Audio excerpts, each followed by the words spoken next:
All right, we are back.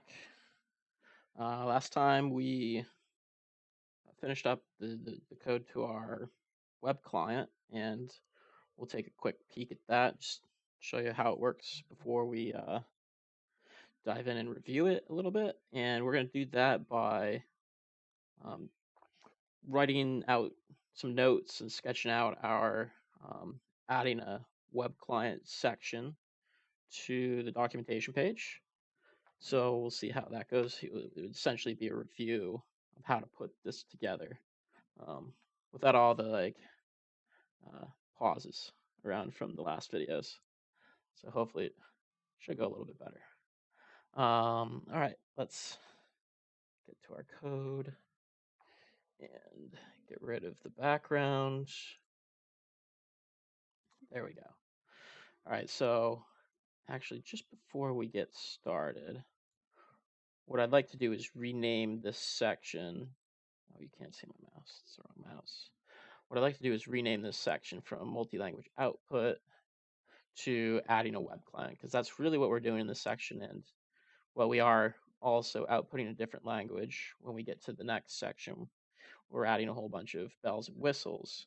We will also be outputting in multiple languages, and that's something that's core to Hoff, that you could start with a single design and output to many different technologies from that singular design. That's kind of what we showed the first iteration of here. But then in the next section, we'll show a bunch more. Anyway, let's go in here and we'll just do content, and first example.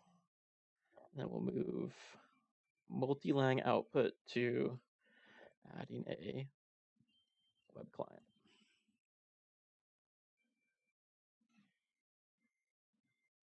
And I'm going to kill the server for a second while we go up a directory and we go into content, or not content, go into code, first example, and we'll move multi-lang output to adding a web client. And let's get in here real quick. And I think the only thing we should really need to do is change this to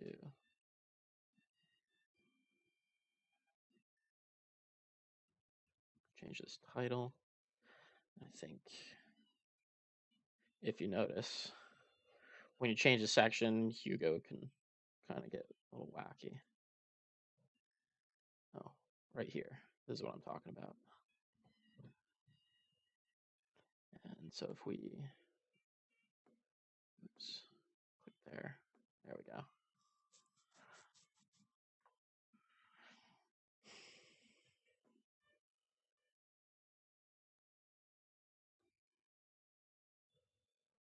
Let's say, and our second technology.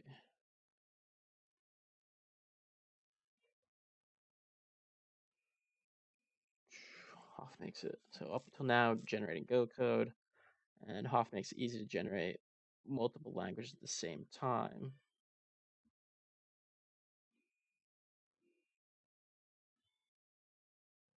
And we're going to be using, we did use Bootstrap.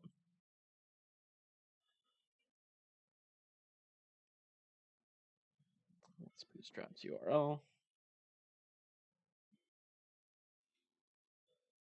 Getbootstrap.com. How if we just get rid of that? There's a 5.1. Just take that much.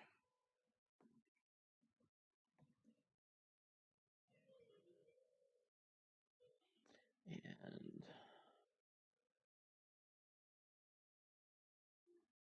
with adding a web client. Okay, so we also, if you're curious, we get these page links down here. The way we do that is by using a Hugo shortcode. Let me just say child pages. And we don't have any at this point. So let's take a look at this code. Because we did a few things.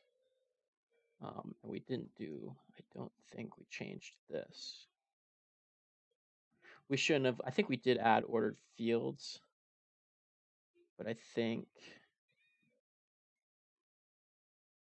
we can move that to an earlier section if we did, because I think we used it in the previous section.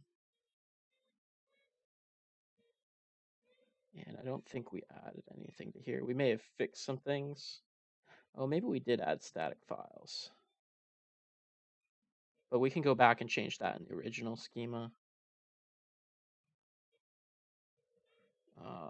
Pass this back through sections if it is not. So one thing we didn't do was change our schema, but I do want to. So the main idea here is we have a what did I say? We want to try and keep these sections relatively similar. So if we look at a simple server, it says setup schema generator templates using. If we go to the data model, it's going to have schema generating types. So this one, I think this section kind of goes through that same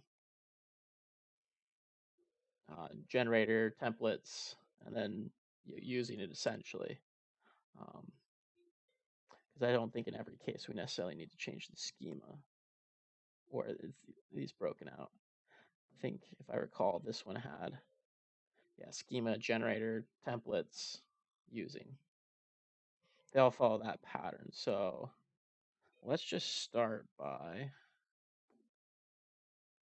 ma schema.md. Oops, that doesn't need an underscore.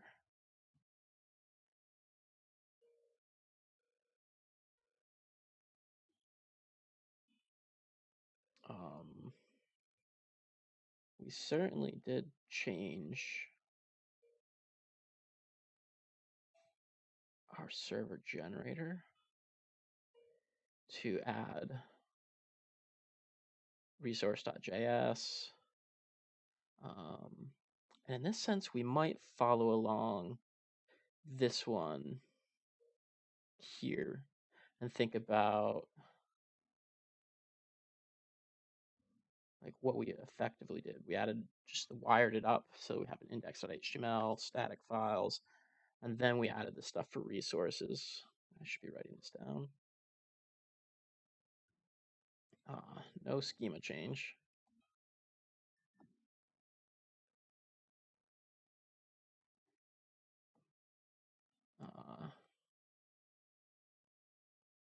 Index.html and wiring up. I think, oops. And where's our code? What's in static?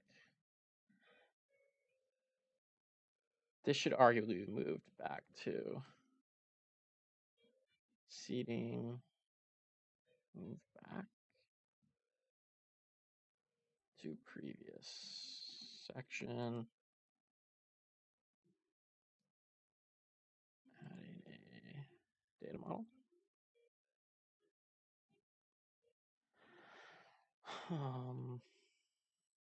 So in that sense, we don't really have static files. We did not change the schema. We added resource.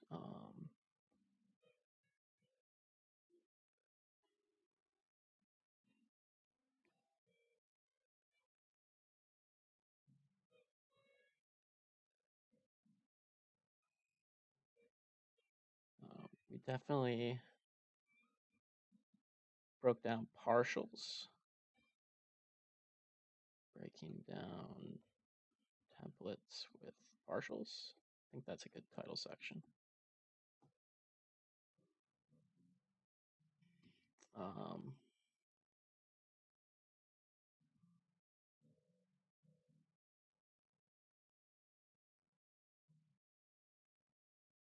Do we have some sort of, we can just, we can talk about Bootstrap and whatnot in here.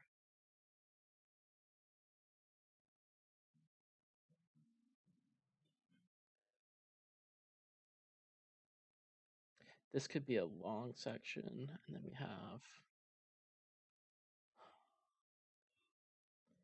calling the API and rendering resources called data. Something like that. This, we do have something about templates and custom code.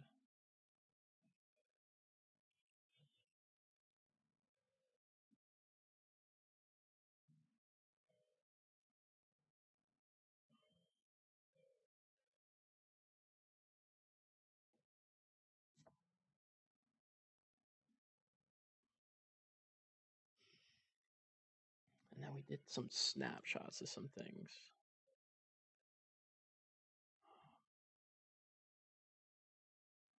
There's probably a lot of duplicate files around. So I think this was before we really got to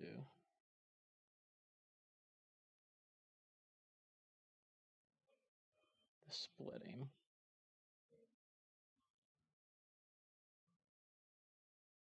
I think we want to add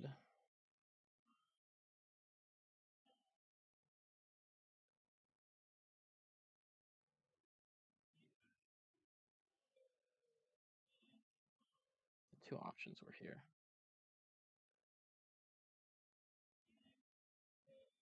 And then we had mutation.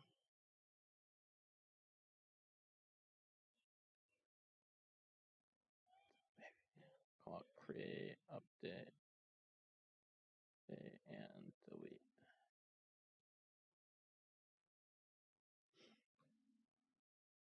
I think that's generally how we want to talk about it.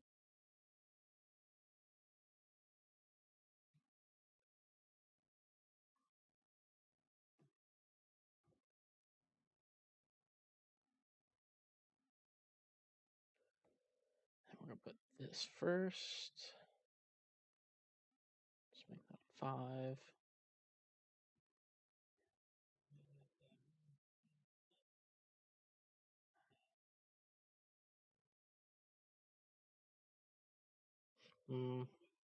Just say there were no changes to our schema in order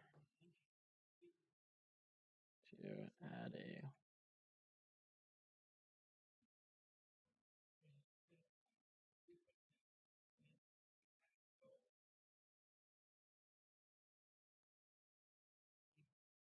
I don't think we had to. We can change it if needed. I think the important thing, when writing docs is to just get your ideas out and don't worry about like how it sounds. Just get a first pass through, and you just want to keep taking passes over and over this. Like my first video back to streaming was going over some of the docs for Hofstadter, and in that I found issues and things I want to explain a different way. And so I'll go back and do that after I get some of this done. But I think there's this like benefit between writing docs and then reading them out loud to other people through streaming and having to go through it yourself, and just do that a few times before you. My intention is to eventually record videos that get linked directly at the start of the section. So like adding a data model will have its own independent video. And part of the streaming is to get in that habit and making videos, and they'll eventually shake out. But I guess it's like the startup mantra, just like get something out in the user's hands, and then iterate and make it better. And you shouldn't worry about not being perfect. And we'll go back and I'll re-record whole sections of videos and whatnot. Anyway, this idea that we don't have to change a schema in order to add a to add. Here I am. In a generator for a client. This is one of the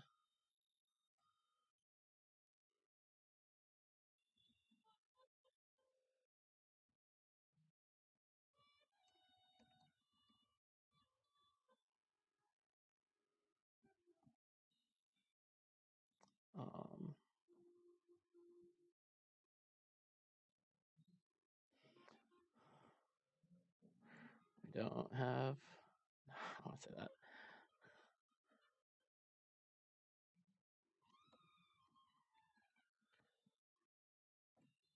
Generally, yeah, I'm trying to get out.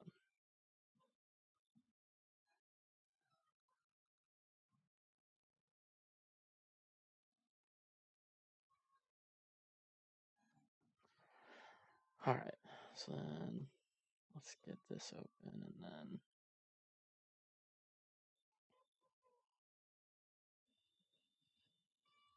I think we'll have a setup.md.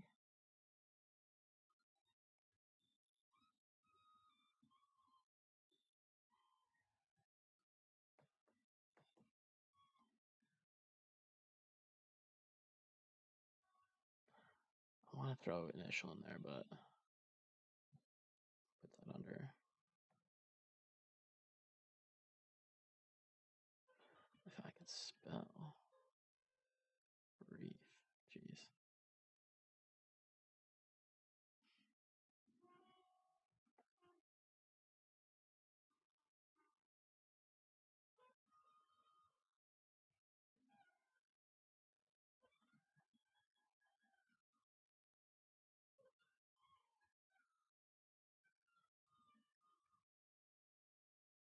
We'll call it web client.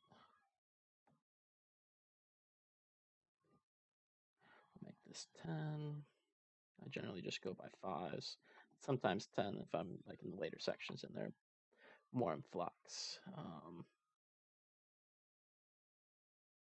going to put this down at the bottom.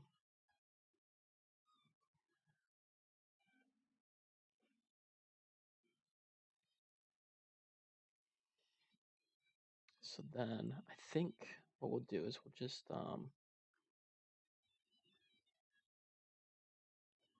get some initial code snippets in here. So let's do this. Not that.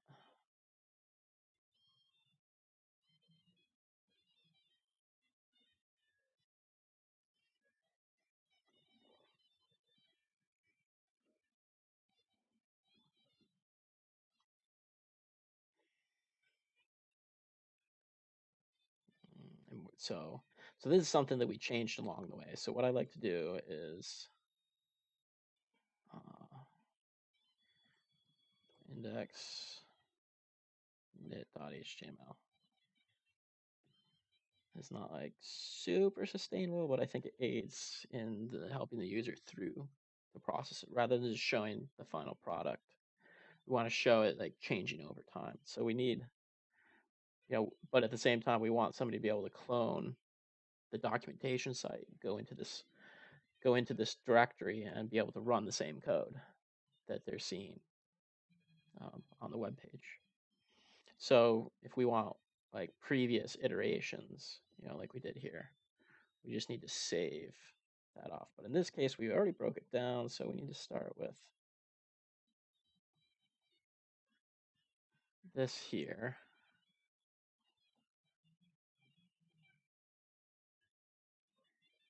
And we're going to delete most of this. Where's the actual one? Oh, We need partials. We need header.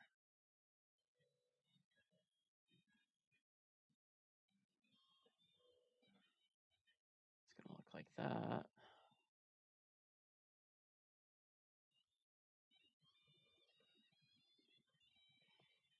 Need our footer.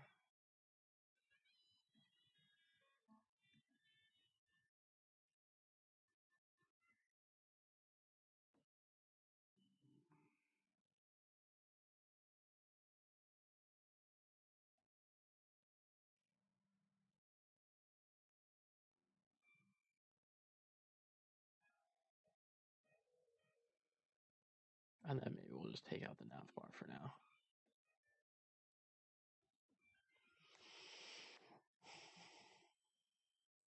And we might, I don't know if we need a dedicated section for breaking things down. I generally like to have notes in this index file, the section I'm working on. And this is kind of something we do several times.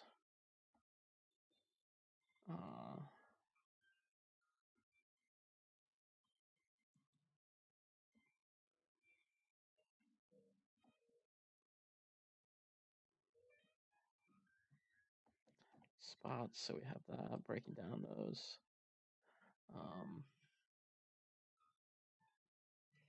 Where's our,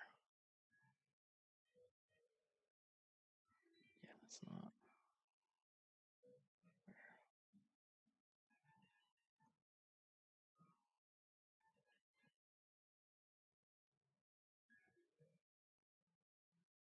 what pages I complain about?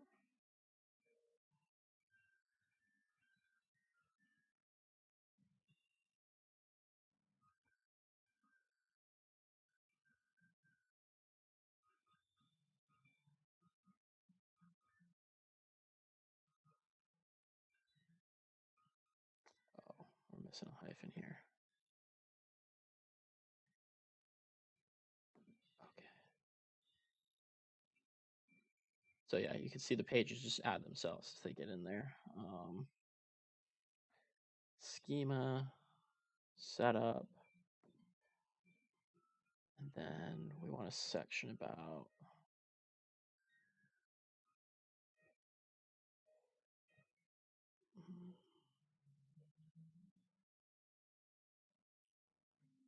the resources, I think. Just let me.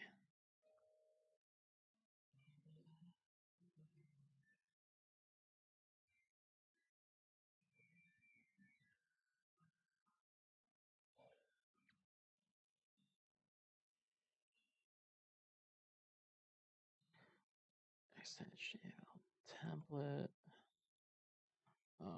files in the generator. That's part of wiring it up.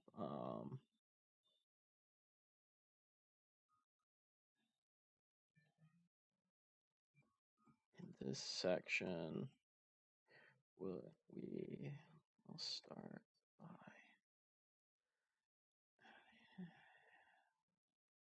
index dot. Let's put that in.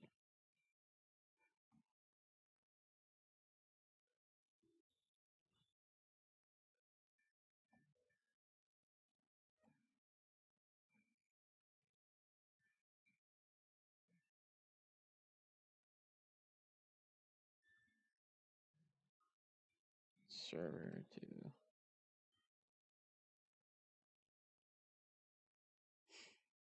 and whatever to serve static content template, and then server route.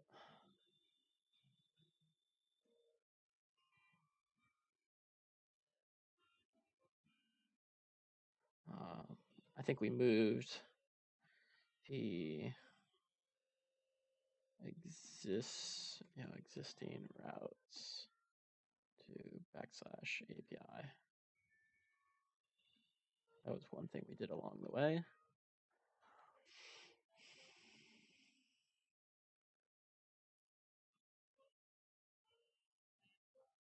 This is web client, and then templates, and then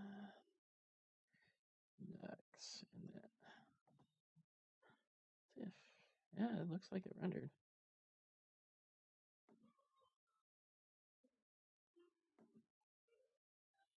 Well, this should be, first of all.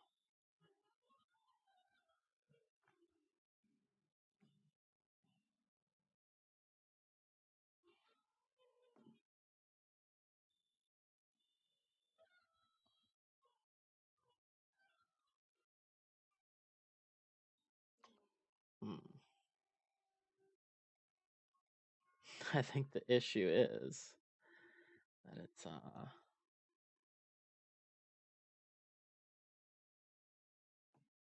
treating it as actual HTML content. So what if we go back, set up, say lang equals HTML. There we go. Cool. Because the code panes are designed to serve code. If you want to take any, at least my Hugo setup has it so that if you have, and we'll see this in a second when we deal with the Q files, you can generate HTML code, valid HTML that draws the code as it's supposed to appear. This is useful for like highlighting languages, and in particular languages that are not supported by Hugo.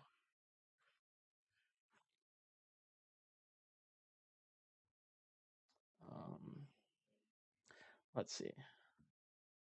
So we got that. Let's get rid of this extra new line. And then we need to save that. Okay. One less space at least. Okay, so we have, this is our index.html. We need to find our generator. And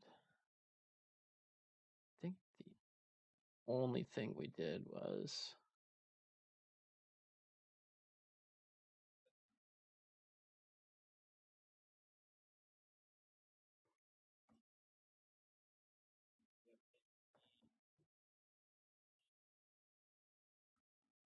we have that, and then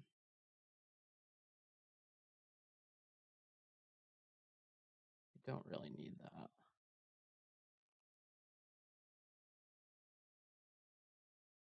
Then we added this guy here.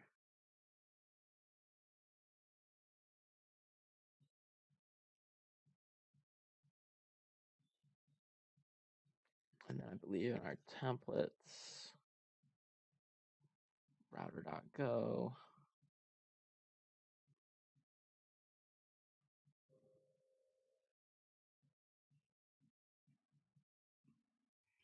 We added these things, but I want a little bit of, let's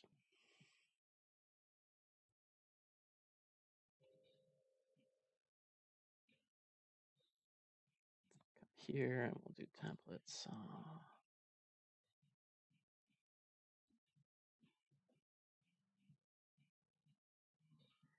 Maybe it doesn't matter.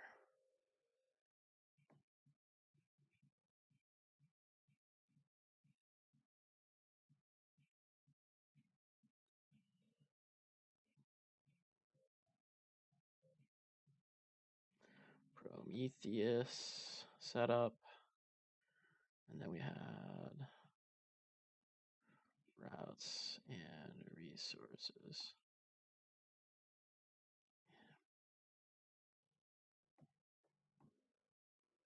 There, we got that.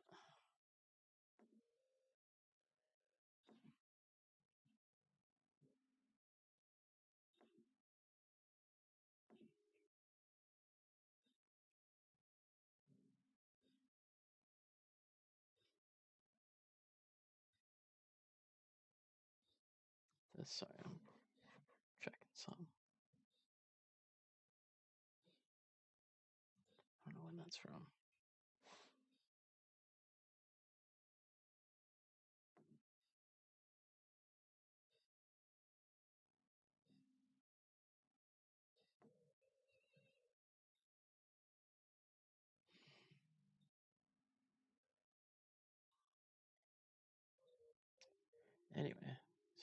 about that.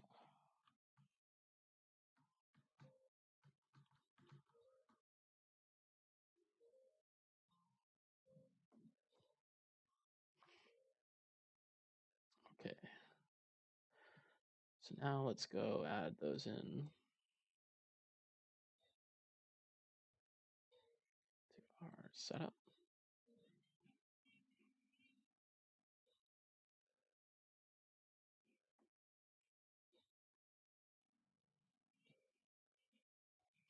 Again, we have generator,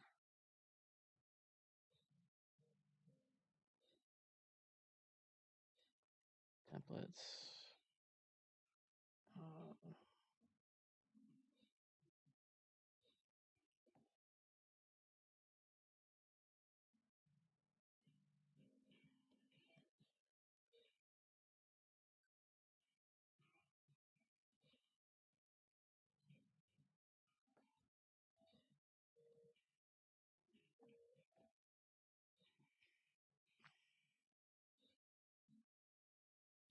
maybe we'll do it this way. Kind of like it the other way before. I think I might want to deviate a little bit.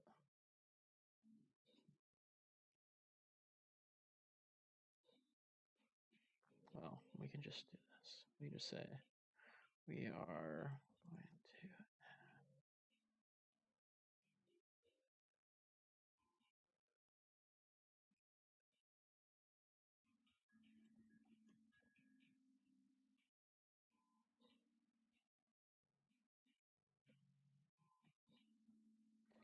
first make sure it's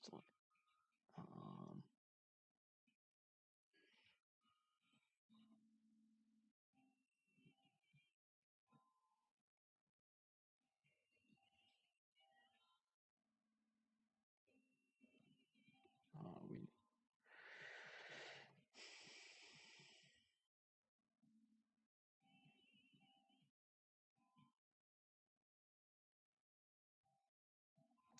order to serve.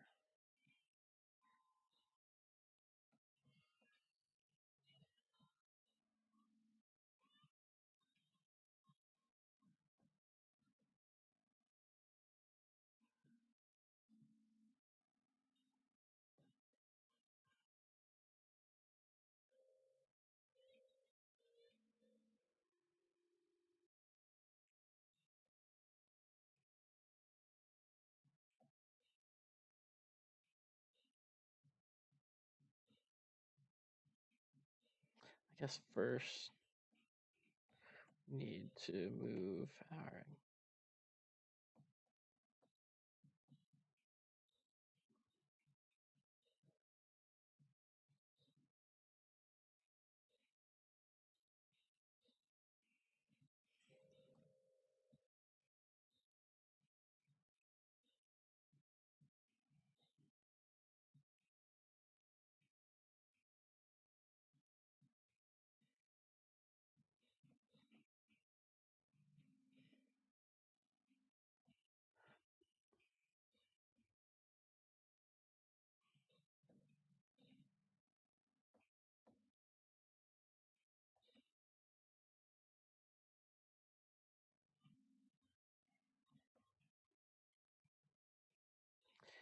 be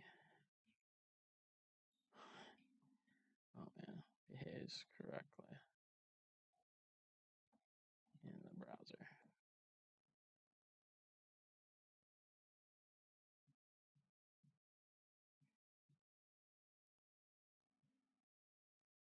And then so that's that.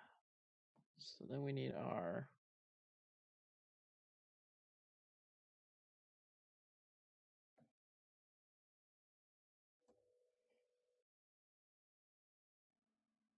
this is go, and then change the file name.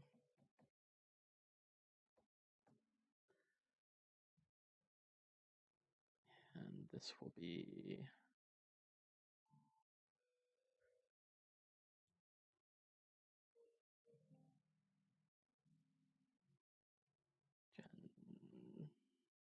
server.q, if I recall.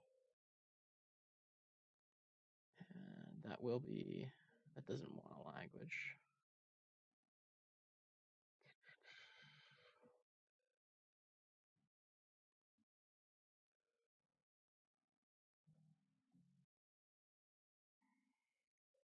Let's see, was that correct? It's index.html.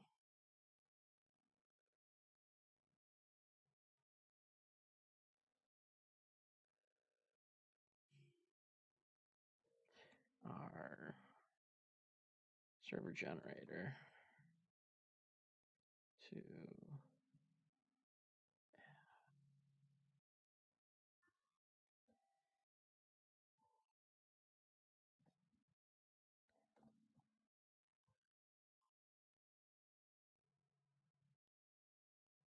I should make this.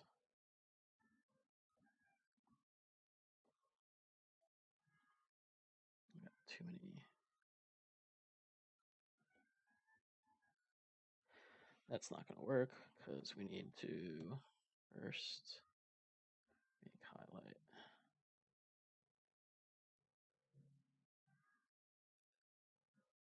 Wait, what?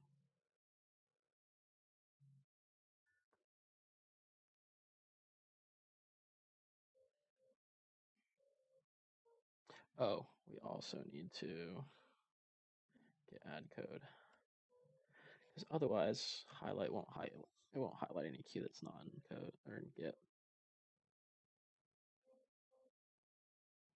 Cool. Now we should be able to come back here, save this, and our web page should be working. Okay, so got no schema change. So, and then, all right.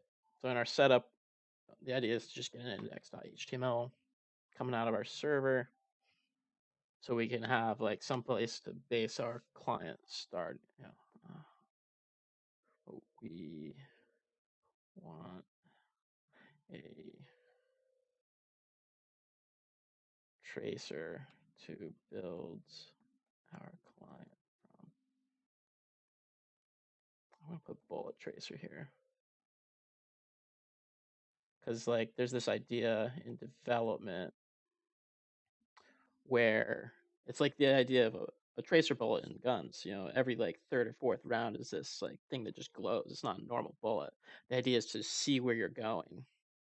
And so there's this idea that follows from that in software development called, I think, tracer bullet, not bullet tracer. The idea is like when you're doing something new, get like a minimal like hello world from very start to the very end, and just make it as simple as possible. Instead of like making the first part really good and then doing the second part from that, get something that goes all the way through. We do this a lot in DevOps when we're like introducing a team to DevOps and DevOps practices. We get them not like building some sophisticated application and just getting it building and testing in CI and then doing deploying. What we do is we get a simple application going the entire pipeline. So we're doing GitOps and automatic, go to dev, go to stage, and then like approve to go to production. Get that workflow with a very basic, simple app going, and then increase its complexity.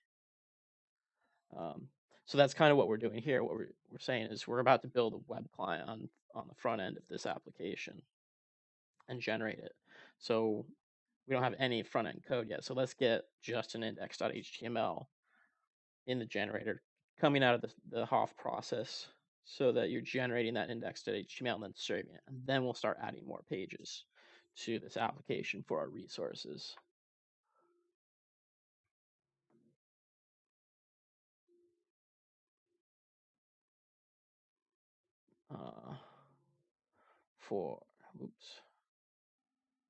For our web client.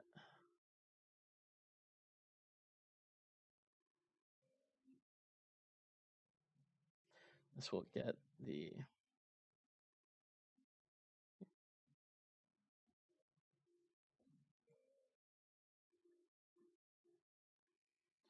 serving our web UI in place. We will then add in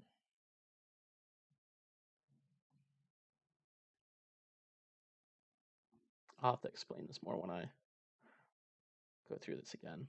Not on stream, off stream.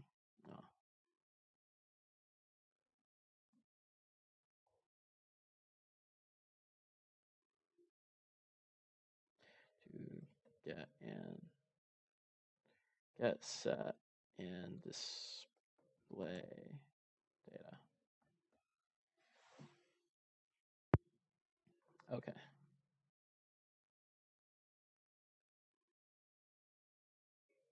A minimal welcome message.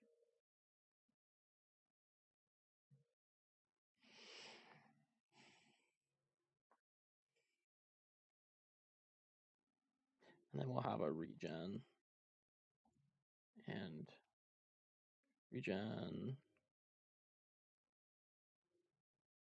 I'm not sure. I still haven't found a good name for this whole regen, rebuild, rerun. 3 re's. Wait. I'll write that down because I like it, but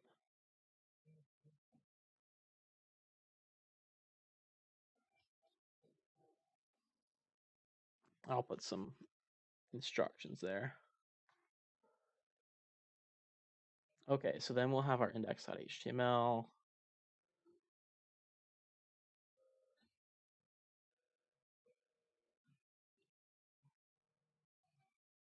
I think this is the file we want.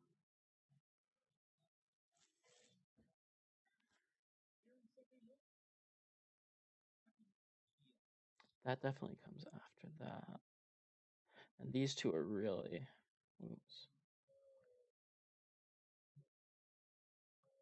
kind of the same.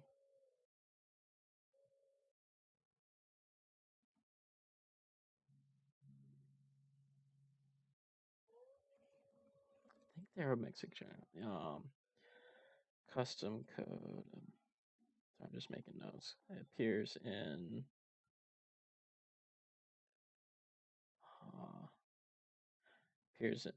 the resource.go.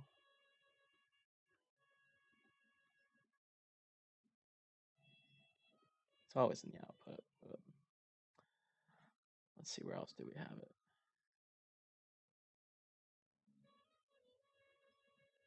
I think it's definitely, like, we have it here.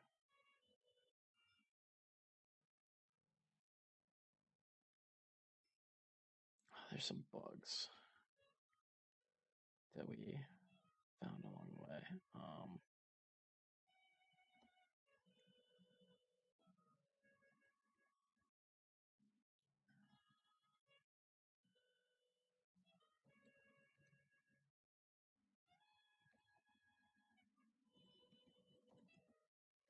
That was something we hit, as I recall. So we have code there. Did we do anything in here? I don't think. We may have had some code here, but not in this section. And then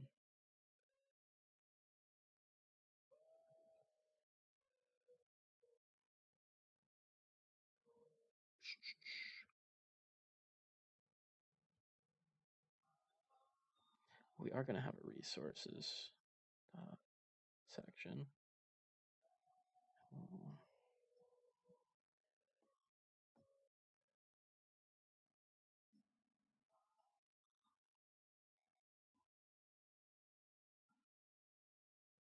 think we're at 10. I might put this one at like 30 just to give us some space in case we want something before or after. And then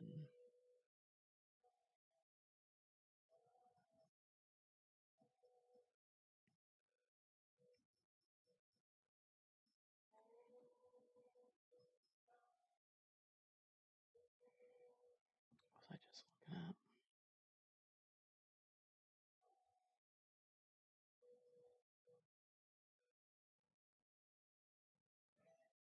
I don't think we had to do anything there.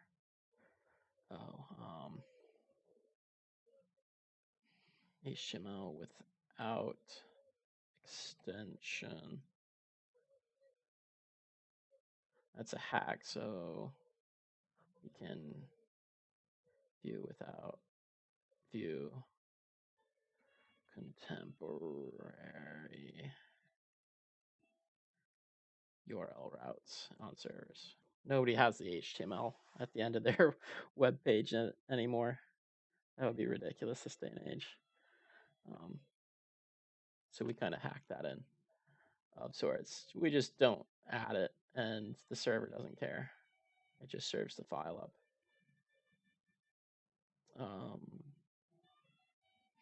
What about our JS files? We need an initial JS file,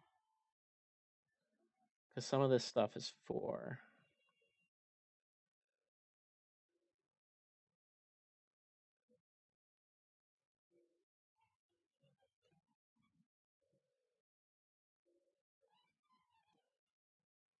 render data as a pretty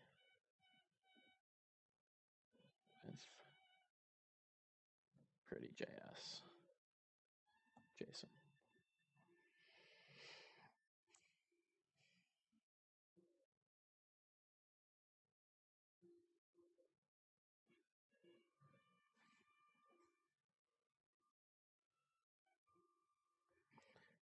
Then we can have a section called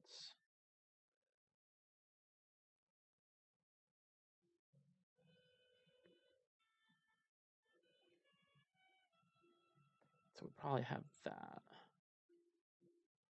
Just calling the API only the get and list. We also have navbar here. We'll set up the navbar in the section.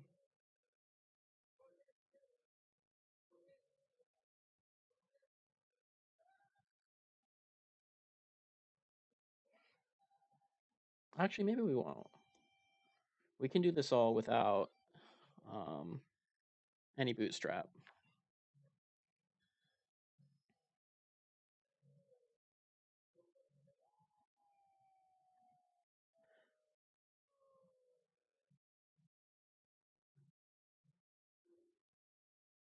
It's really just show.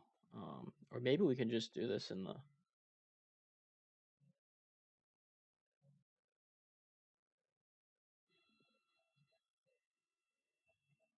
maybe just the console. Because then we can go into the next section, I think, and we'll do MA. I'm not sure what to call this yet, but what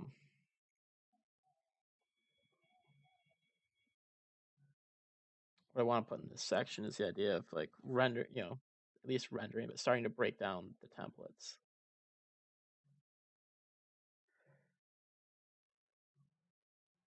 Yeah, let's call it templates.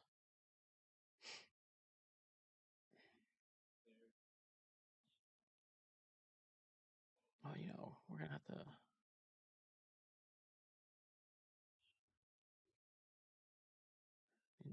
additions to the generator. I think I do want to. No, not this section. Maybe we'll even.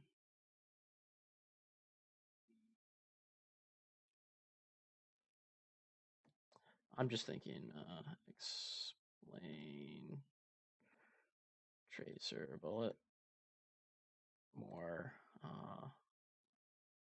Add a link to the web page about it. I actually think I might have this on my website.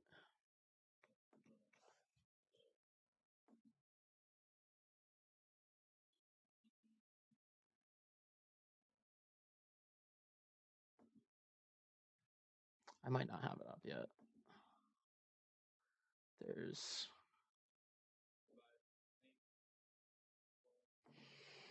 I have to push some stuff up. I got a bunch of notes I think I've collected. I just haven't pushed up.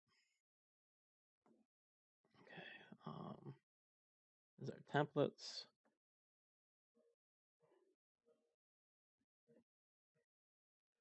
And this is going to come after, so we'll name that weight at 40. And what are we going to have? We're going to have initial templates for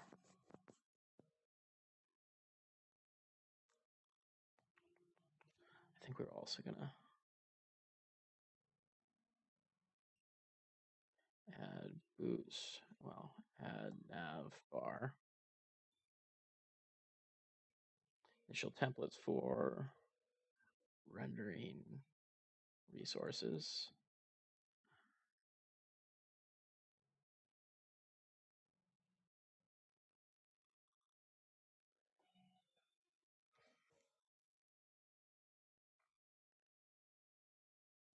And I mean, we also want to show breaking down templates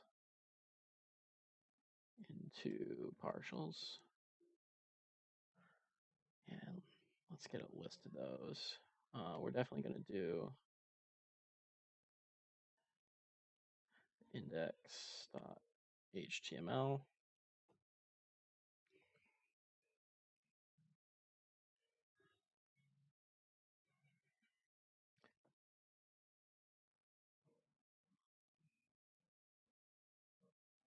I think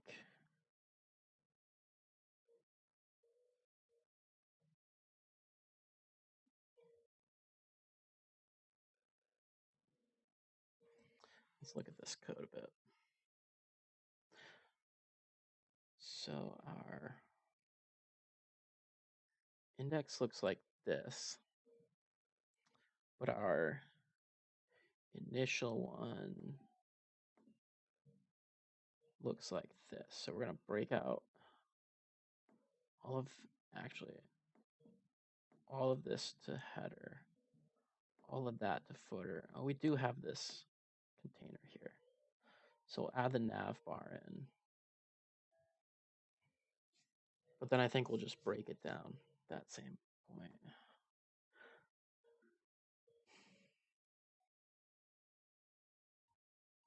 Maybe not. I want to call it out. What is our resource.js? And we have another one up here that we snapshotted along the way. So we hit 100 lines, but we don't make it that far. Okay, we did have make URL. We may have already been doing it at this point too.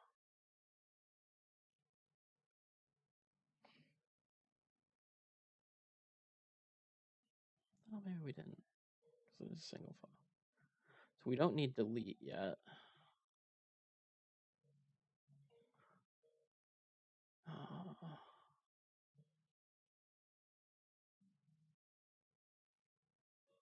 Okay. Templates.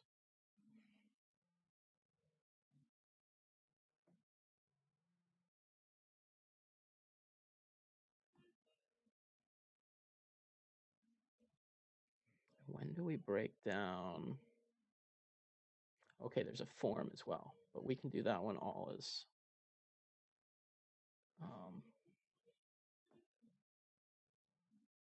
a single.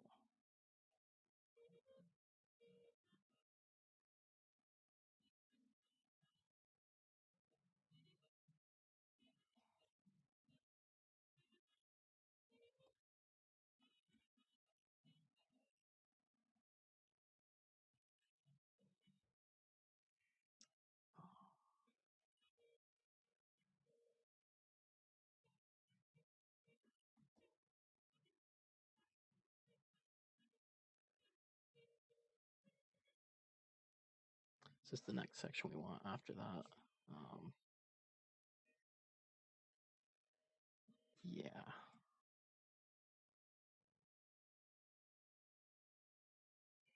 I don't.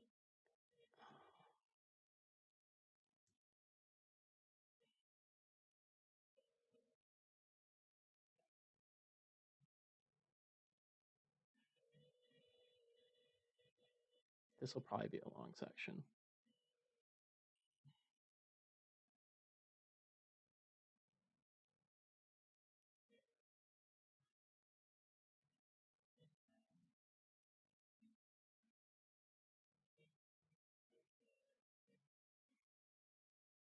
Create, update, and delete.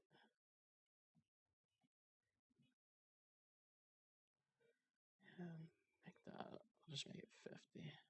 That leaves us room in between. Okay.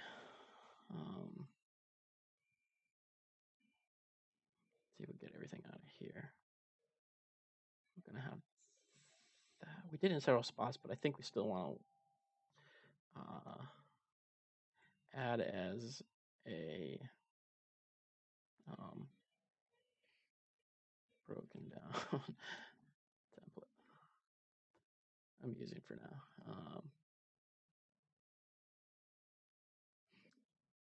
And then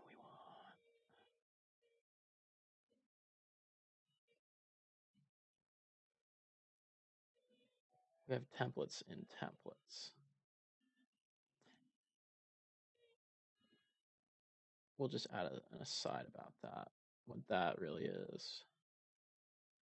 I think if we go, is this the right one? Right, because what happens is we have a table here, and we want to generate for each row. We need for each, I think this is for displaying posts, right, or displaying lists. Like there's a number of users and there's a number of to dos, and so we need a row for each of them in a table. So we don't have that table data in Hoff templates. Like that's dynamic. So on the front end, we need some sort of dynamic generation. And what we're doing is using,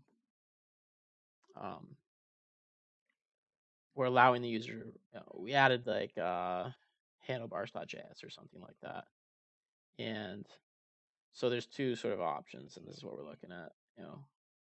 We don't do anything, and we just let the user write the complete implementation.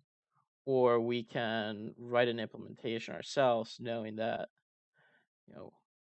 we need to figure out the columns based on the fields of the type in our schema. But then for each row in the other direction, we let the data fill that in because we don't know how many rows there are. And so you need a template inside of like a Hoff template. So this is like Hoff template section here for defining the title. And then we have client-side JS handlebars that runs. It's a template that's outputted in the. And there's doing this is a bit of a. Oh, well, I guess we want to show the two ways. The two ways is really.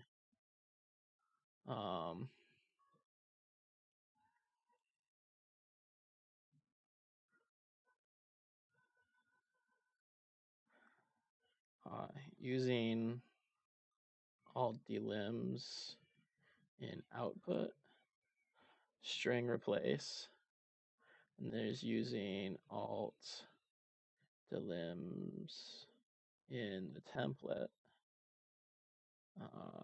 gen config, and we can do it. I think I want to show that in here. Although I think at the time, maybe we put this off. I think that's what we were thinking. That's why it's not here. We're going to do that originally, but I think we kick that can down the road. Or at least we're going to mention it and provide a link. Mention how that it can be done and provide a link. How are we looking over here? So we got schema, setup, resources, templates, mutations.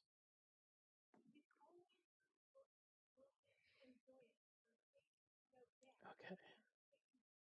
So let's go back here. Don't really have any other sections we were thinking about. I'll call these bug fixes, just so it's more.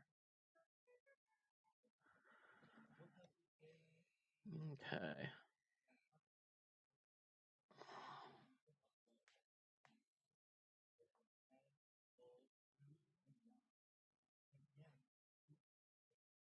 Where's this page? This is resource.js. This is a snapshot of version. We need a copy of this.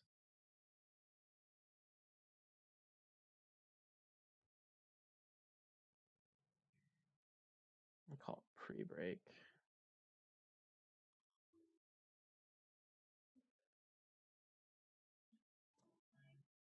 Render error, render data. We just don't need this guy here. We're not deleting yet.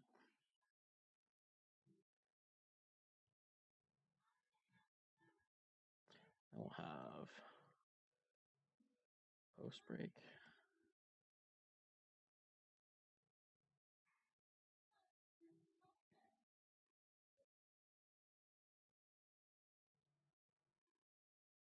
I think we're doing that here. Yeah, okay.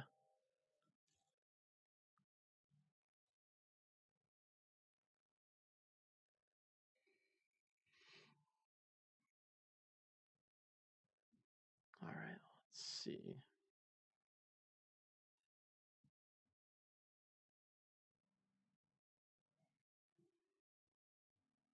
What additions did we make?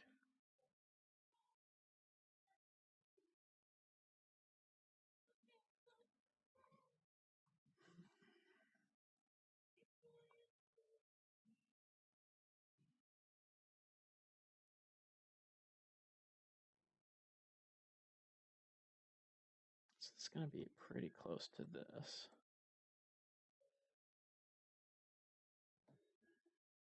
Oops, not that. Was there something in here?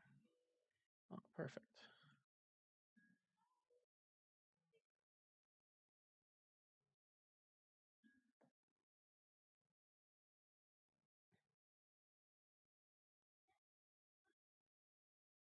Notice how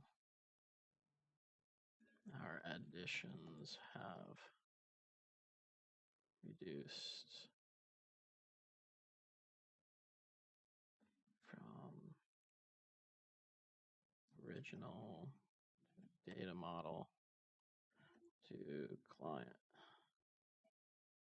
This is something I kind of want to put in like a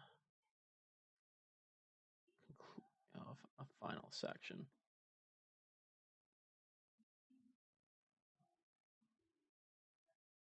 Because it really applies to also, like, we didn't change the schema at all. Or the data model. Those things were largely left unchanged. All right.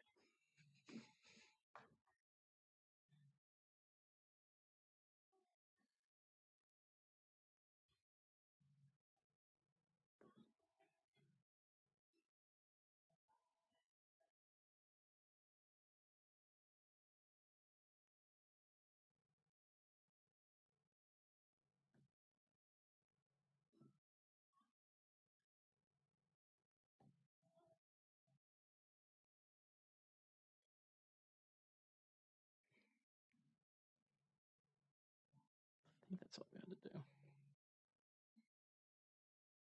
And those were...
then we'll have the templates.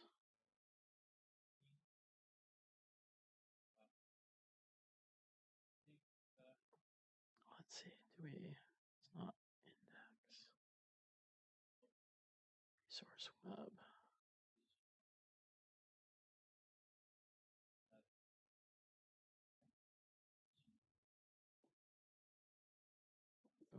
Oh, yeah, we need to.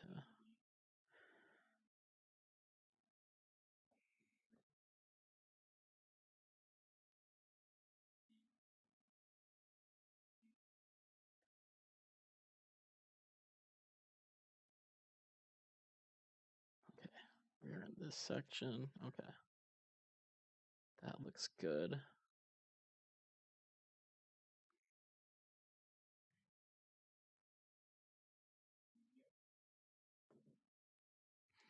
Okay, so then we want, oops.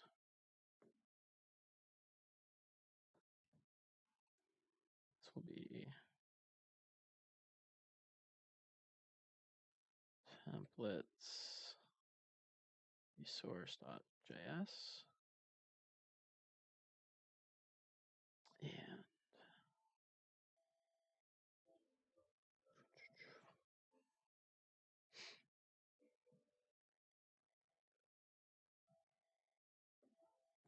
pre-break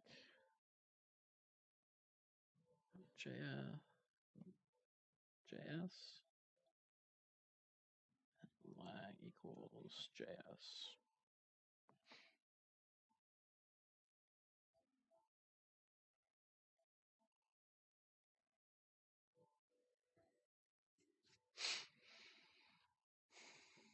We might need to.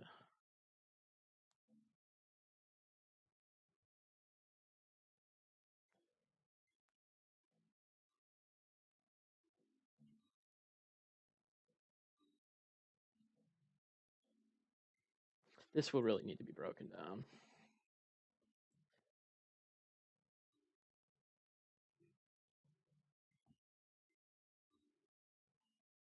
The smaller snippets. Let's see, which ones do we want? We need to talk about routes and query list versus item views.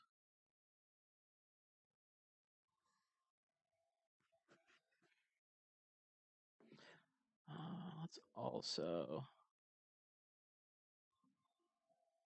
where's our HTML for this?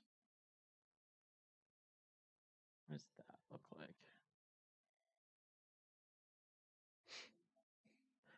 See, like, this is why we like broke it down. So we might want to go back and move that section up, breaking it down. And it might be, yeah, where is this?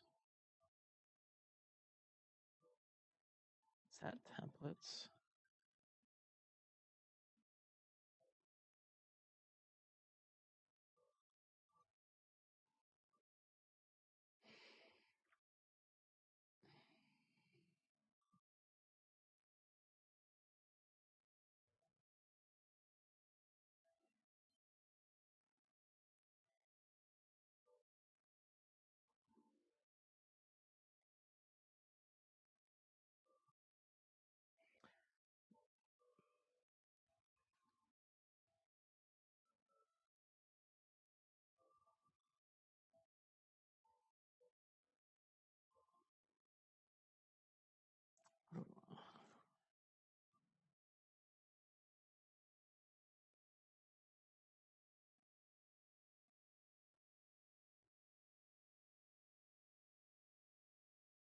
Because I think, didn't we?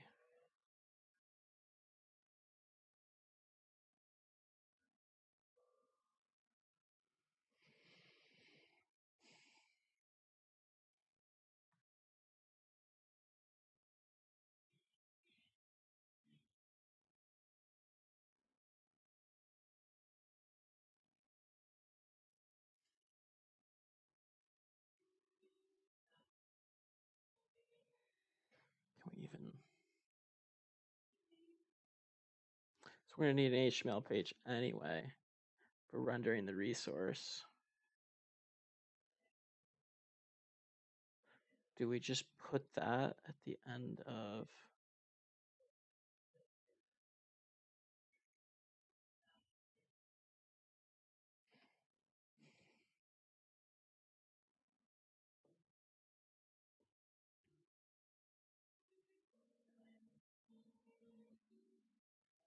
into the setup?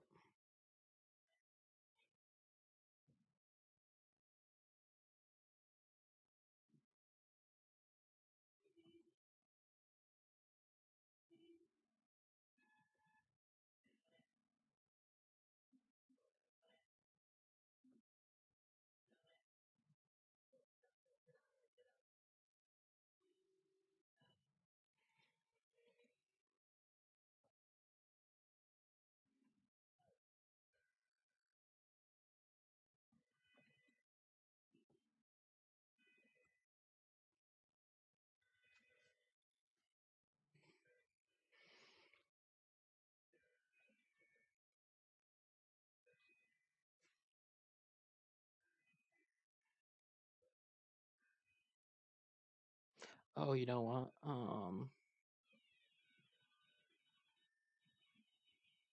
Our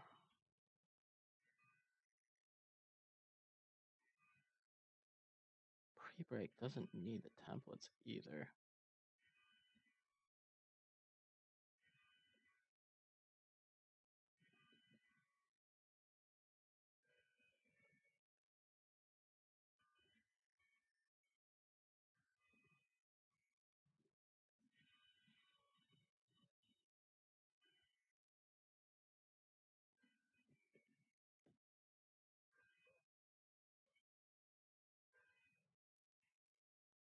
And our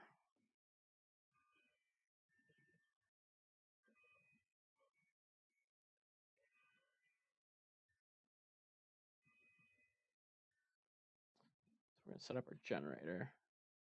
And we're going to do this template thing.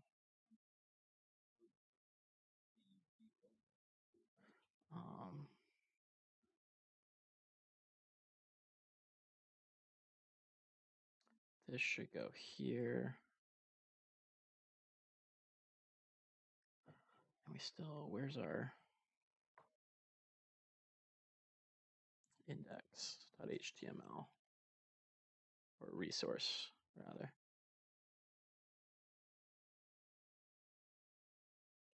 Okay, we can use that one directly. Other than that, we shouldn't have this.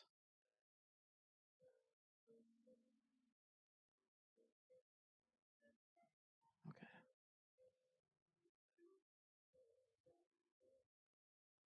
That's going to go under content.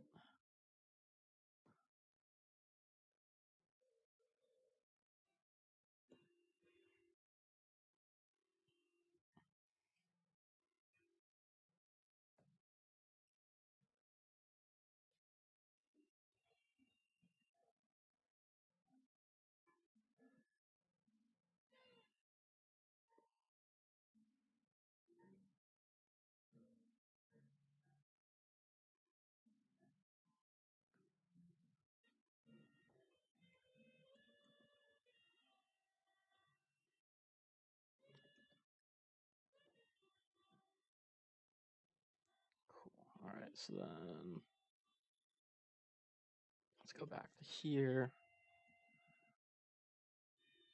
And we'll put the HTML first.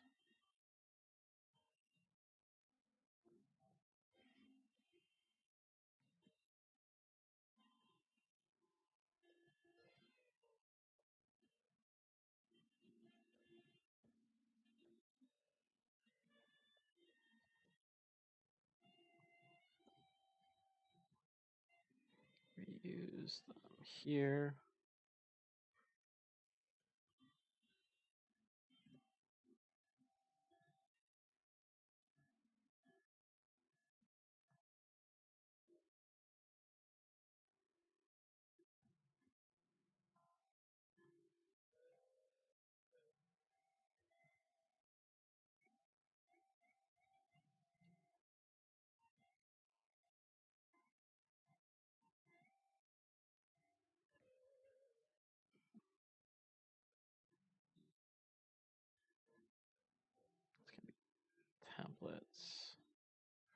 resource.html.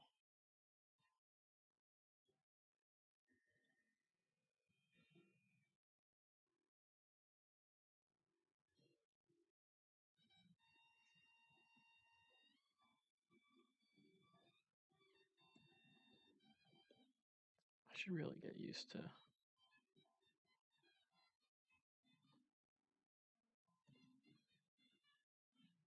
does it only work? Okay, it does work that way.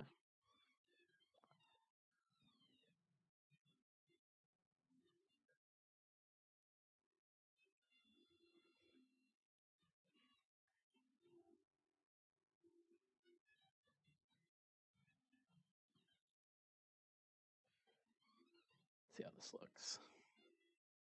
There's our HTML, and our JS is much smaller. I think let's just fix that. Should be pretty easy to fix.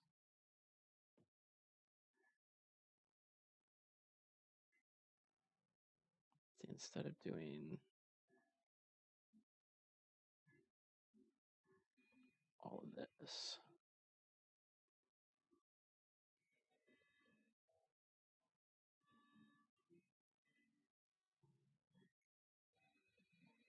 don't need any of that.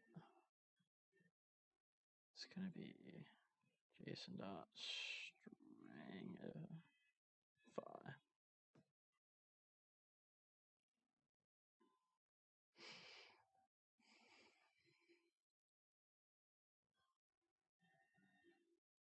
Okay, and it's already a pretty cool deal.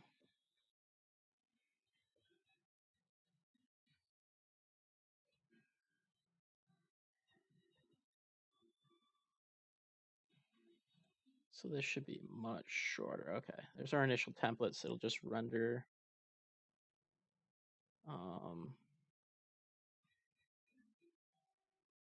Yeah, I think we've more or less shown all this.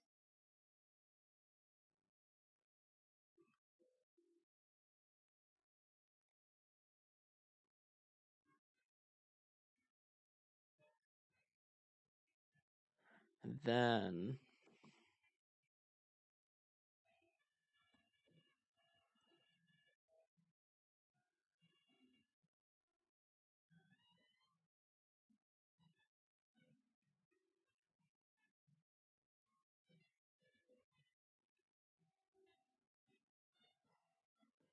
do an initial.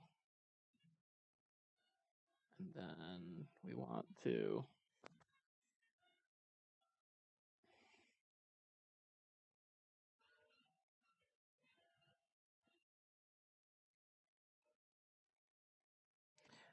I'm just going to call it making it. Rendering nicely. We'll just call it that for now. Add templates. We can break down JS template into partials. Add templates for data rendering. Templates in templates here. Did we move that somewhere? Where did that end up? That's this file. It's not here.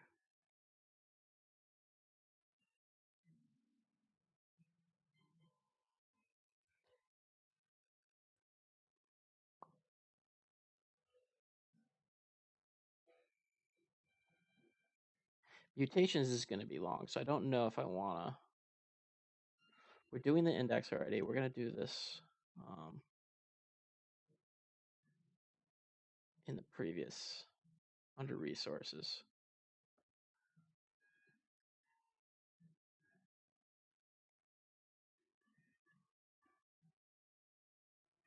Yeah, we can get rid of all that.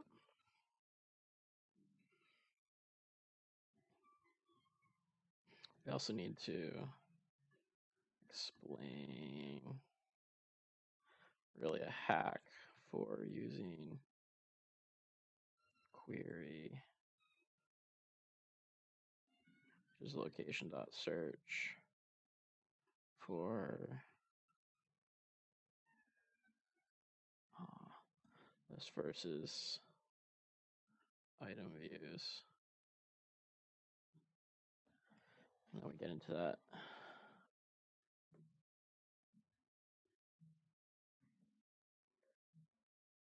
This stuff here.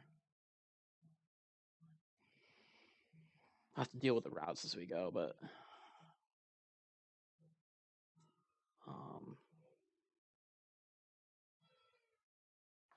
I'll essentially have to, like, when I'm doing this in detail, I'm verifying everything and like really explain it out. I'll go through and I'll copy the code back to this position and then move it forward back to where it was. You know, just use git and just edit the code and then check it back out, just to make sure each section still works as it was intended. Because I think we messed around with some API stuff here.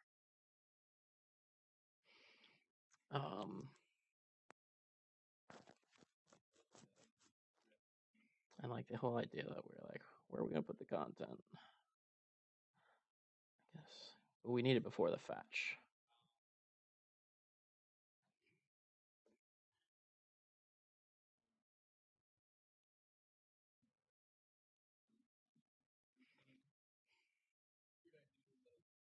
Or maybe we don't. Let's just do this, because later we could. See, I'm changing the code. Let's go down and change it in the actual code. There is no elem here, so there's a bug there.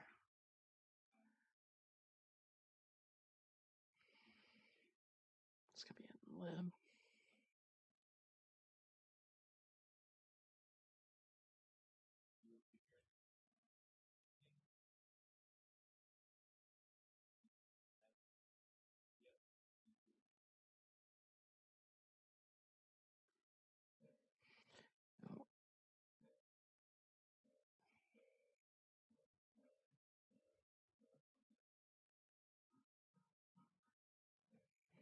Oh, that needs to change. I'm looking for this.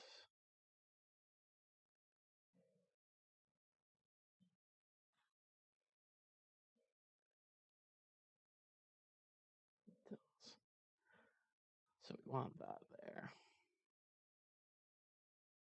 I don't know where we're. There's the fetch data. There's our templates.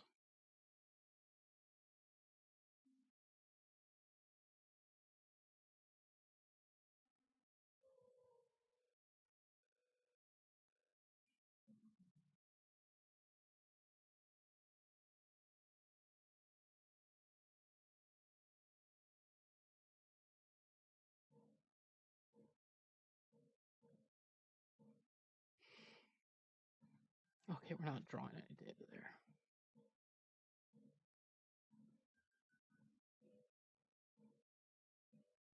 Okay, I guess we're just doing it here.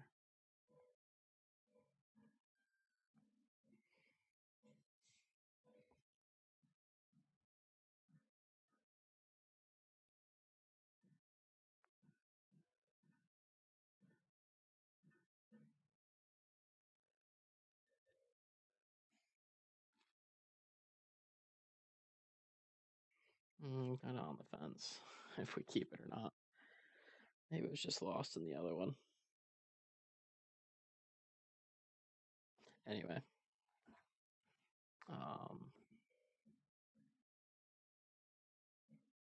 Let's get back to where we were in the markdown.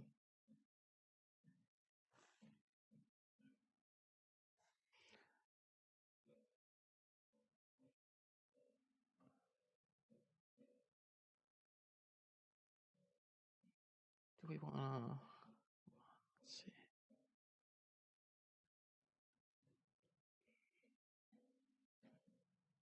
At what point? Somewhere in here we want to do this.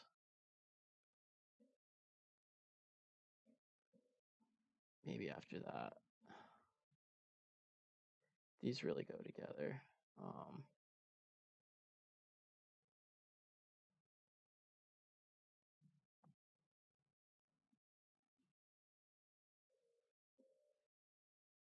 Rendering resources. And then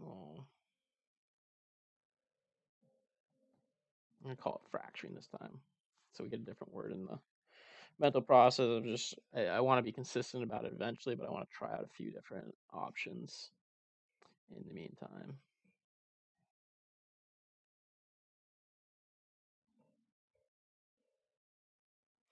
So we'll do that. And it's time for a B break and a stretch break. I'll be back momentarily.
All right, let's see. Where are we at? Where's our actual web page?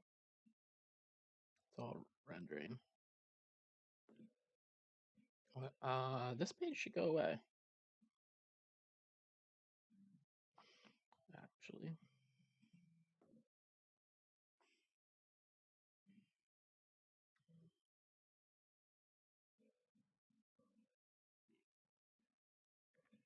we know this is going to be really long.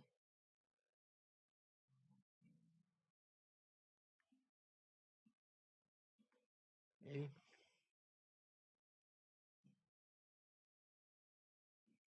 Maybe it's not so bad. It's really just lib.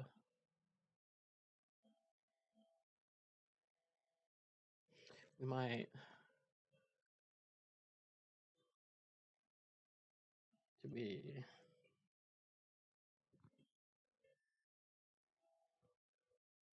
What's going on here? What is this? Oh, we're all wrapped around. There we go.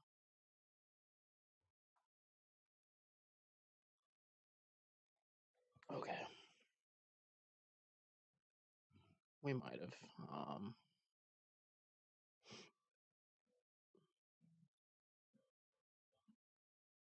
I know that we had some bug fixes we did along the way.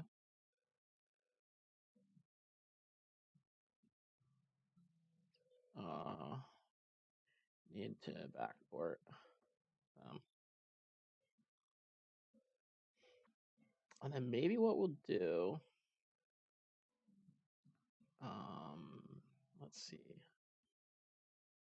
MA final result. MD.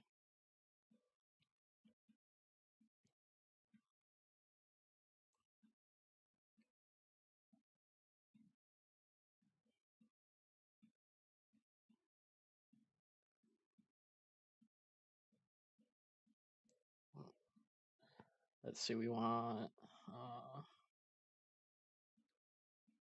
full code for files added. Both dir layout and content has detail drop down. It's not really drop down. It's like where you click it and it shows the whole thing.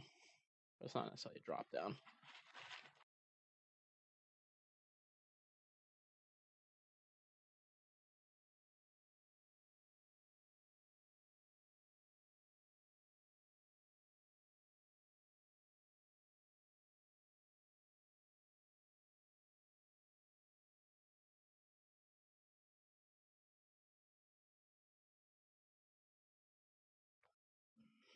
And so then the other thing, we want some maybe screenshots or a cast, something simple. Like, I don't know if it's going to be a GIF or like a full video. Maybe we'll just make a quick thing to put up on YouTube with it.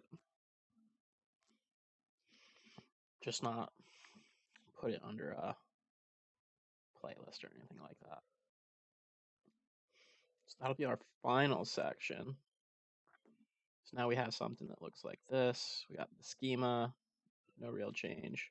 We got the setup, which is our tracer bullet, through like adding some HTML and getting it all wired up in the server. Then we have resources, which shows us how to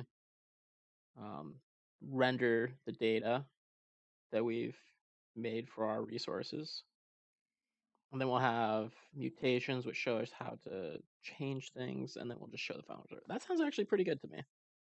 How does that look for this? Yeah, you got 6 sections here. You got 5 here. We don't want to get too fancy in this, because eventually all of these sections will get links to a much more sophisticated HoffMod server, HoffMod client. We'll probably make them more specific, like HoffMod server, Go Echo, and the HoffMod web client, like Vue.js. We want to be really specific with at least we want enough like name spacing to our modules and generators that there's room to expand in the future, because we just make web client, or just client, like what kind of client, what language and technologies, and we want other people to be able to say, like, well, I'm going to take the server that's the default, but I'm going to use a React. I'm going to make my own React generator instead. And they should more or less be able to like be hot swapped out, other than the custom code you kind of have to write. But you should be able to just swap out generators with minimal friction.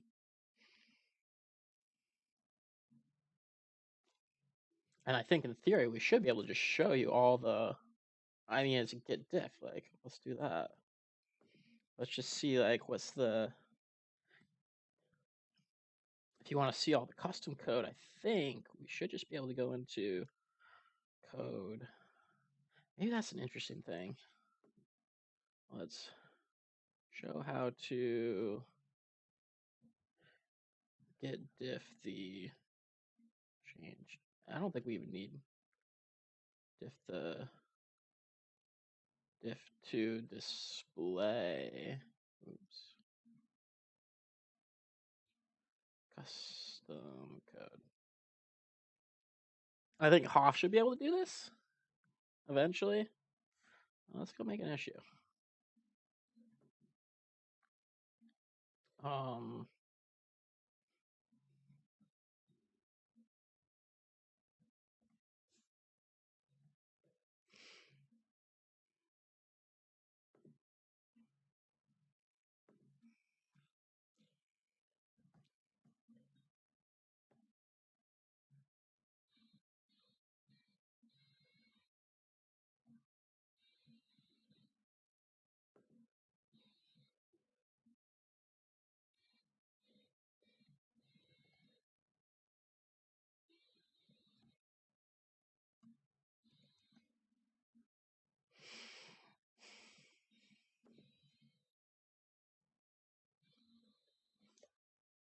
Yeah, we should be able to do that. No problem.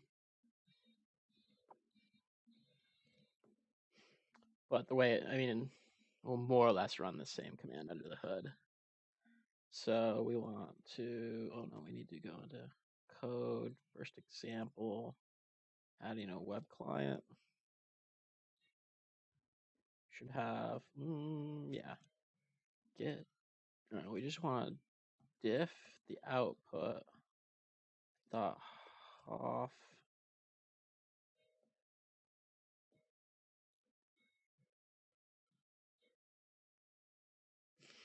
Oh, we need to be recursive about this. Oh, is there not? Okay. I wonder if we can get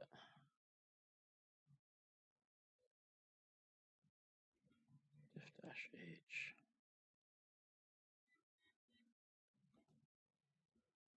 No short flag. I want a color.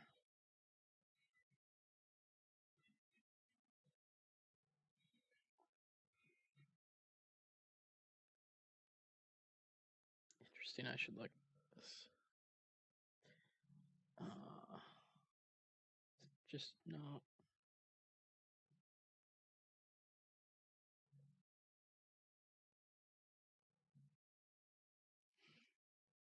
Cool. We actually want to do it the other way. There, and we can see we like deleted this and we added, users to delete. Well, let's see.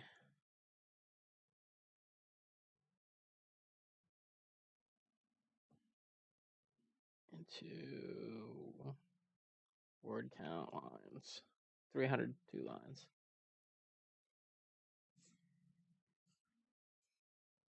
Let's look at it. Oh, that doesn't want.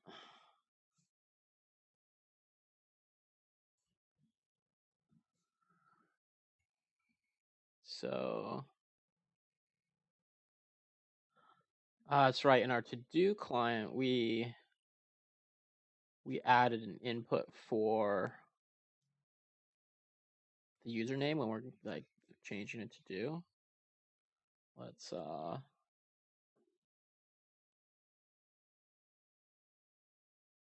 that's going to be under mutations.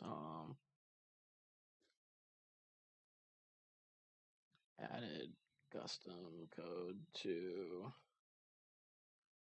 do for username. Probably JS as well. If you make a custom change like this, it ends up needing to be mirrored throughout the stack.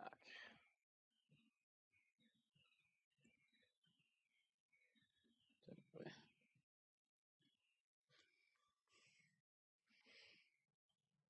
It might be the case that you find a generator that does this and handles it already. You know, essentially what we're not doing is like checking to say like, is this type owned by somebody or, you know, belongs to, then like we might want to add some extra logic in the template. Like if it belongs to something, like we're probably gonna need the ID when we create it, kind of a thing. Okay. What else got changed? Probably just, yeah, I think this is just a bunch of, well, this is a to do. This is our custom code we added for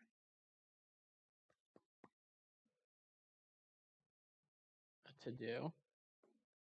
It's title, author name, content, whatnot. Yep, see, we had to add the username here. We had to add it onto here. And we did not add it here, though. Not sure why. These headers should be in here already. They're not defined anywhere above. I don't know why it's... Maybe the template just needs to be updated. They're kind of out of order. Well, we just have one line. The username here, username input. We could probably get rid of that log statement. And then user.js, we only have the HTML that we custom wrote. This is generated by go.mod.tidy, so we didn't really write that, but it's, you know, it's new. Let's see. That's really shouldn't be like custom. Like we should be able to fix that. This is just like underscore equals or underscore equals types dot to do or types dot user. That's something we could auto generate.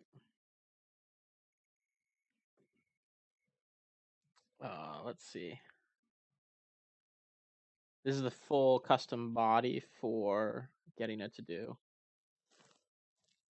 That was built in a previous section.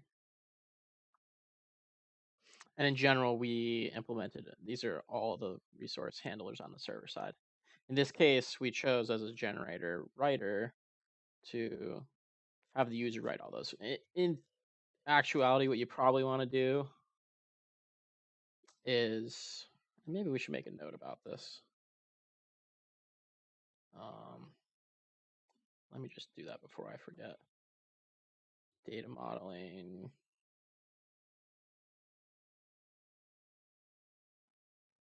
Oh, I added a bunch more sections here. Huh. I forgot about that. Oh no, this is the wrong data modeling section. What am I doing? Wait, we got to get to that eventually. Adding a data model. Oh, we want first example. Adding a data model. Custom code.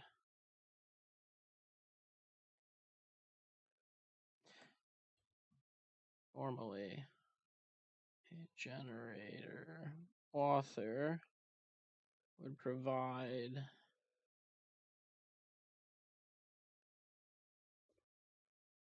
defaults to, I'll put this in italics just so I remember.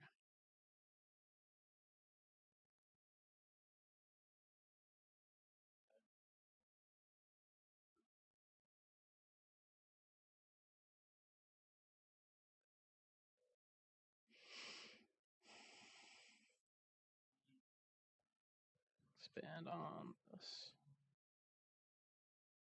We'll do it later. We just won't add it to Git to be pushed up. All right, content, adding a web client. And we were going through the custom code.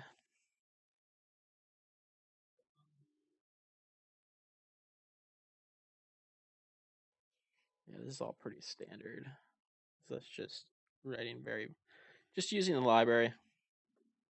But this was all in previous section. So resources.user.go. There's a bunch of code there, but we really only added, to add our client, it's really just this, 2 templates, and for rendering an item, because we did the list automatically. And then we have to add the username throughout the to-do stack, and that's like it. It's really not that much.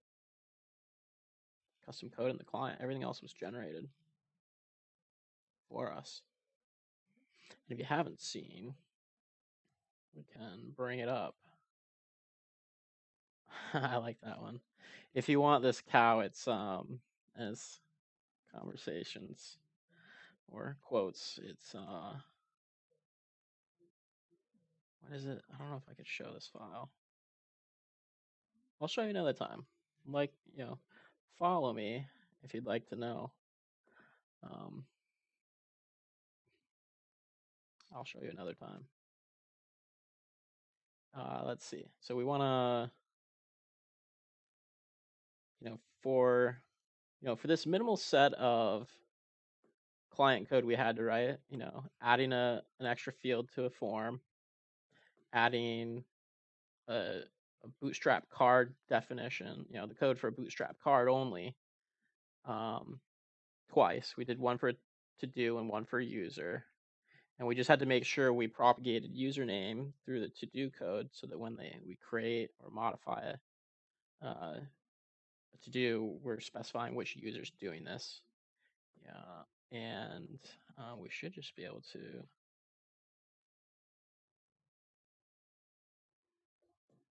go run this thing. And then I think we need to seed it. And then we should be able to go to localhosts 8000. We got our example. We can create users. We can look at users. We can look at their to-dos. We can delete these things. We can update them if we want to. We could be better about populating this, but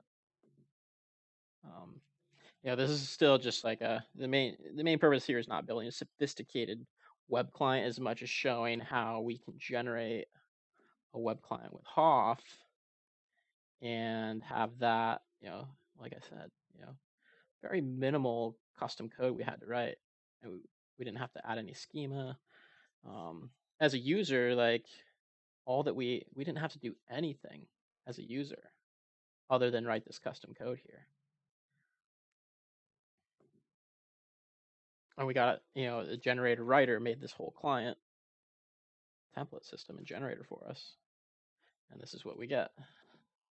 Sort of a thing with Hoff. That's the whole idea there, is like, as we build out more modules and we're able to compose them together, there'll be far less need for users to have to write this kind of custom stuff. And we worry about all the details of making a like high quality production and secure application across the stack, and then keeping everything in sync. That's what it's all designed to do. So I think with that, I'm probably gonna end stream here in a minute. I guess like I got 8 minutes till it's 2 hours, but I have something excited planned for. Let's do this. Let's get big. Hold on. Let me blur my background instead of removing. Oh, wrong mouse. Background blur. Cool.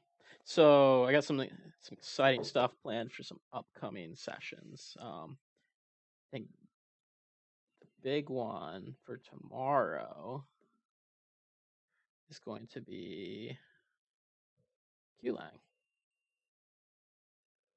Oops, I want to go here. Qlang has a new, I'm gonna see it here, new release candidate for 0.4.1 out. So what I want to do is go through and start using this RC2 in some Go places, some Q places. Like we can go through tutorials and make sure all of our tests still work as part of like making sure the release candidate is like not breaking anything that exists already. So we're going to do that with tutorials, with Hoff, with the example code here on the docs. We're just going to make sure that stuff all still is doing the same thing it was before and working. And then the other thing I'm really interested in, we're coming up on, once we get through this first example section, really actually this last section, this is what I'm pretty excited for. A recent addition to Hoff was this whole idea of data modeling. And then so we want to start building out like more sophisticated data models, showing how to compose them, and like using the database. It's going to build on this, adding a data model to, we'll use a real Postgres server. We'll have to like upgrade our data model in this generator we're building in this first example to have some concepts that are tied to SQL. And we'll show how we can minimally add those and then generate our schema for a database, some migration code, and how we can then change the library in our server that we're generating through the types template and generate database calls rather than just working with a Go map. Sorry, I'm looking at myself on two screens and it's very distracting. Let me get that out of here. So I'm pretty excited about that. And there's this other project, Thema from Grafana. I've been talking with Sam Boyer, who's been, I think, the biggest contributor to this. But there's this Thema project he's working on for portable Evolva schema in they're using internally Grafana, but like so you write your schema in Q and you write like its history by hand in Q in this like framework he has. I want to take a look at this and we'll go through it, and maybe after that we can get him on the. I think he said he still has like a month of work he wants to put it on it before like really like putting it out there. But we're gonna take a look at it and try it out, to help him out, give him some feedback. There's some really cool ideas in there. We're both looking at there. I think. Do I have it up here? No, I think I have it locally.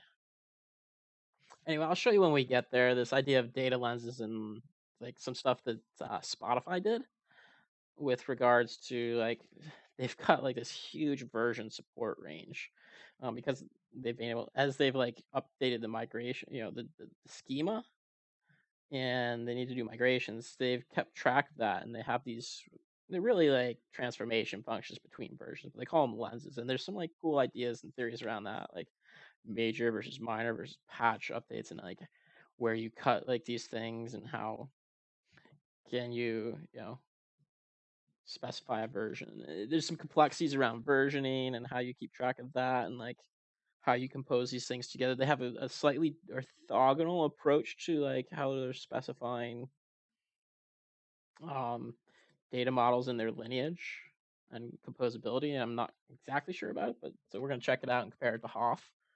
So that's coming up. Data model stuff. That's a big thing I want to get into because it's like the core to this whole code generation system. So I really want to demonstrate how those composable things work. So we're going to do that. But I think I'll take tomorrow. So I'm not sure when they want to cut this by. But this is hopefully the last release candidate. It should go pretty quick. I don't think it should be too hard of a thing. And maybe we'll just take a poke around the theme and we'll look at some other projects tomorrow. And maybe we won't go into all the data modeling stuff, but we'll at least take a look at this and give it a try and see how far we can get. So we're ready to like work with it as we do some other things. Or I guess the other thought, no, there was another thing. We're just gonna do Q0.1 tomorrow because there's at least an improvement in the concurrency aspects of Q. And I want to see how far that goes and how far we can push it. So I want to write like QServe, an API server. We'll use maybe what we'll do is we'll use our code from the first example and expand upon it.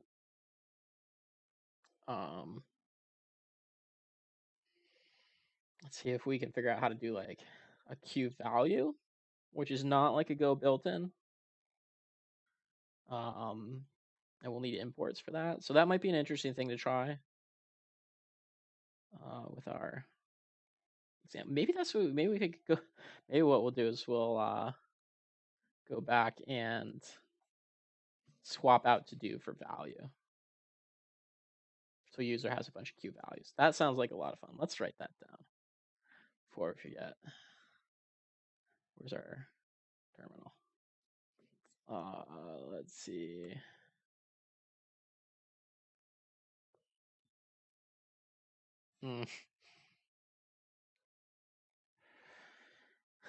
I mean, I want to.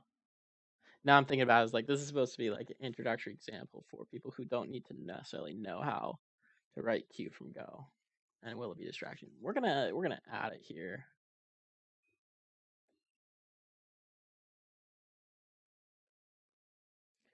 Dev note swap to dos for Q values. I think it's an interesting thing to do. I think we ought to do it.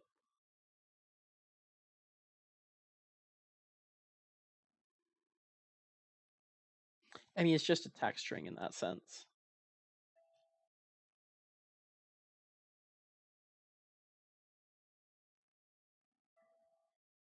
But we could add some interesting routes for a Q server.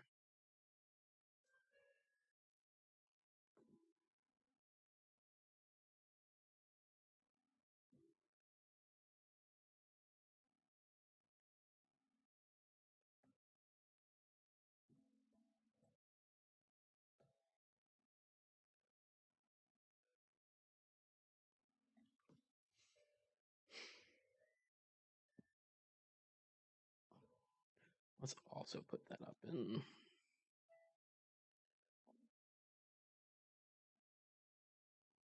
this section. Cool. All right, well, I'm going to sign off for now. It's getting relatively late, and I hope you have a great one, and we'll see you again soon. Don't forget to like, subscribe, and follow, all the socials and such things if you enjoy this content. Tell others about it. It will help others like yourself find content or find this content. Anyway, we'll see you later. Till next time.